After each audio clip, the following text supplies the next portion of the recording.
voice in the wilderness.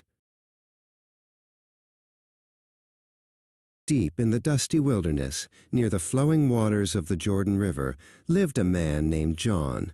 He was not like the people in the big cities. He wore clothes made of itchy camel hair and ate wild honey.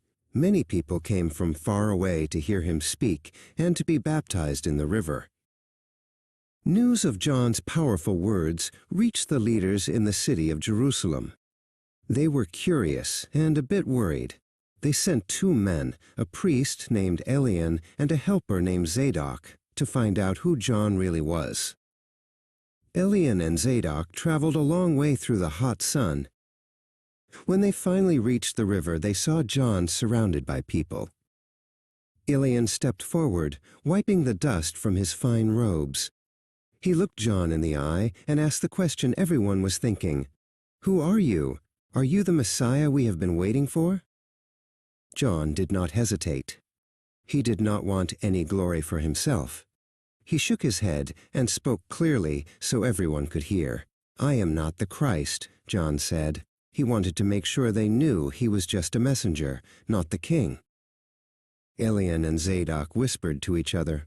If he wasn't the Christ, then who was he? They had heard stories of great prophets returning to help the people. They needed to bring a clear answer back to the leaders who sent them.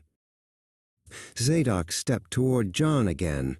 "Are you Elijah?" he asked, referring to the famous prophet from long ago.